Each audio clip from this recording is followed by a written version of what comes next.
দিও না কো বাসর ঘরের বাতি নিবাইয়া। হযরত ইউসুফ আলাইহিস সালামের জুলাইখা হাত্তমখানার মধ্যে নিয়ে আবদ্ধ করছে। আবদ্ধ করে ইউসুফ আলাইহিস সালামের কাছে যৌন কামনা পুরা করার আবদার করছে। যৌন কামনা পুরা করার, আমার বেয়েরা জেনার কামনা পুরা করার জন্য আবদার করছে। ইউসুফ আলাইহিস সালাম, জুলাইখা তুমি ভুলের মধ্যে আছো, তুমি আমারে চিনো না। আমার আব্বার নাম ইয়াকুব, তিনি একজন নবী। আমার দাদার নাম ইসহাক, তিনি একজন নবী। আমার পরদাদার নাম ইব্রাহিম, তিনি একজন নবী। আল্লাহ পাক আমার নিজের মধ্যেও নবুয়তের বেদ আর রহস্য লুপ্ত রেখেছে। আমি ইব্রাহিমের নবুয়তের বাগানের শুদ্ধ পরিস্ফুটিত একটা পবিত্র ফুল। এমন একটা পবিত্র ফুলের থেকে তুমি জেনা বেবিচারের মতো অপবিত্র কাজের কামনা যদি করো, তোমার এই কামনা কসমিন কালেও পুরা হবে না।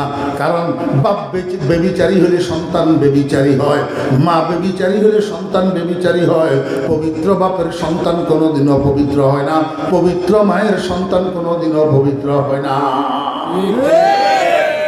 তুমি জানো না জুলেখা, মানুষের পেট থেকে মানুষ জন্ম নেয়, কুকুর জন্ম নেয় না। কুকুরের পেট থেকে কুকুর জন্ম নেয়, মানুষ জন্ম নেয় না। ধানের ছড়ার মধ্যে ধান পাওয়া যায়, গম পাওয়া যায় না। গমের শীষের মধ্যে গম পাওয়া যায়, ধান পাওয়া যায় না। এই জন্য আমি আমার সারা বাংলাদেশের মাহফিলগুলোতে বলি, আমার ভাইয়েরা, দোস্ত, ও মা বোনেরা, সন্তানকে যদি চরিত্রবান বানাইতে চান, আগে মা বাপ দুজন নিজেদের চরিত্র ঠিক করেন। কারণ মা বাপের চরিত্রে যদি দূষণ থাকে, সন্তান কোনোদিন চরিত্রবান হবে না। দিন ফোলার মেট্রিক পরীক্ষা, পরের দিন ফোলার মেট্রিক পরীক্ষা। আগের দিন সন্ধ্যায় ফোলা ড্রয়িং রুমে টেলিভিশনের সামনে বসছে, যে বসছে আর উঠে না। মায় বারবার যাইয়া কয়, বাবারে আগামী দিন তোর মেট্রিক পরীক্ষা, তুই পাস করবি কেমনে লেখাপড়া করা ছাড়া? জানা বাবা, কিছুক্ষণ পর। কিন্তু ফোলা টেলিভিশনের সামনে থেকে উঠে না। শেষ পর্যন্ত হইতে হইতে রাত্রে 10টা যখন বাচ্চি, মায় যাইয়া কয় যে বাবা এখন আর পড়ার দরকার নাই, এখন 4টা খাইয়া শুইয়া যা। বড় রাত্রে মোল্লায় আজান দিলে শোয়ার থেকে উঠি কিছু লেখাপড়া করিস, তাহলে অন্তত পাস করতে পারবি, নতুবা তো তুই পাস করবি না। এতেও ছেলে টেলিভিশনের সামনে থেকে উঠে না। তো মা কি করছে, নিরুপায় হইয়া সুইচ বোর্ডের কাছে গেছে, যাইয়া 2টা সুইচ একসাথে অফ করছে।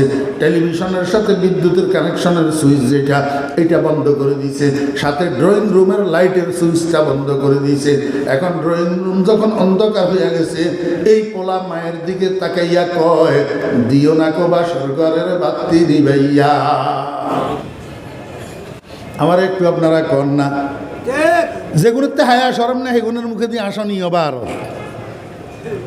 যেগুলোতে হায়া শরম নাই সেগুলোর মুখে দিয়ে কি বার আসনি বার। মেট্রিক পরীক্ষার্থী হলো, এটার বয়স কত? 15, 16, 17, 15, 16 বুঝ হয়েছে নি না হইন, বালে কইছে নি না হইন। এখন এই পোলা যদি মায়ের দিকে তাকাইয়া এমন একটা কথা কয়, মা এটার কি অবস্থা হয়? যা হওয়ার তা হয়েছে।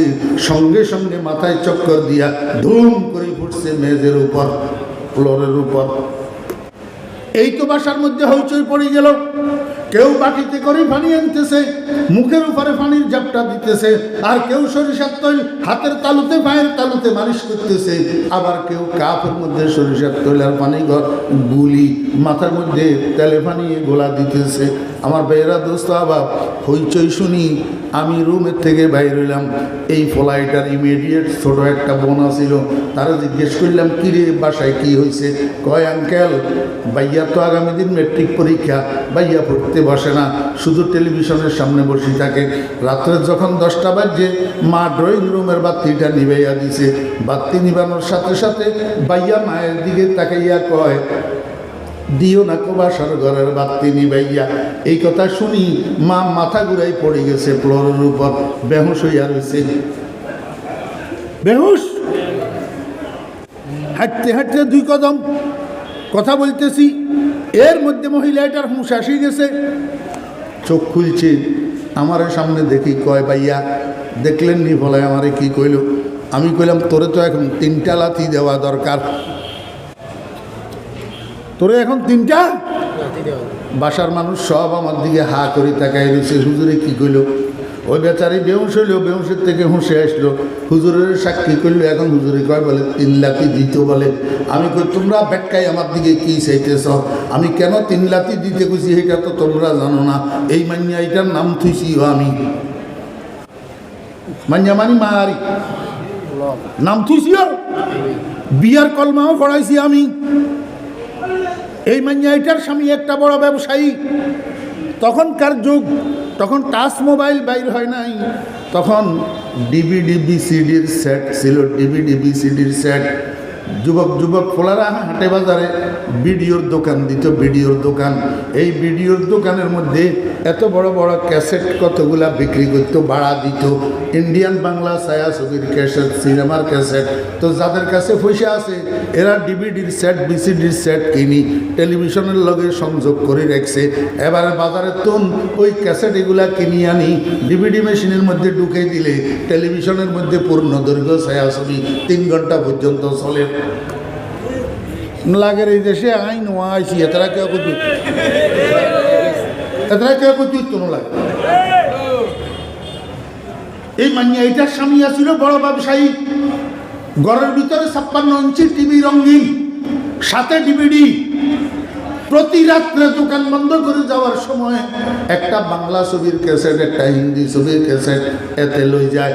স্বামী স্ত্রী দুজন শুইয়া শুইয়া দুইটা পূর্ণ দৈর্ঘ্য ছায়াছবি দেখি, তারপরে ঘুমায়।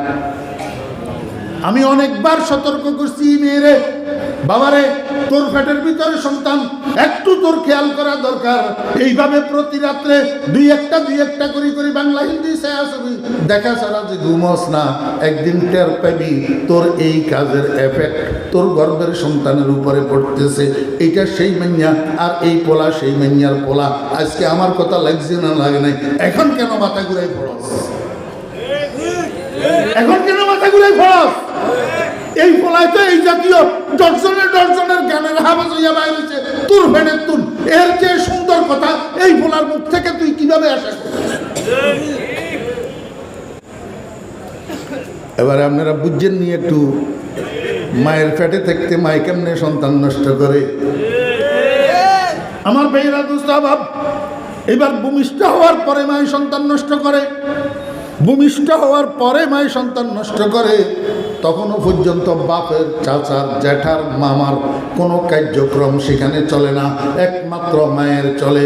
আমার ভাইয়েরা দোস্ত আবাব, একটা ছেলের বয়স যখন 1-1.5 বৎসর, তখন একটু হামাগুড়ি দিয়া সামনের দিকে আগাইতে পারে।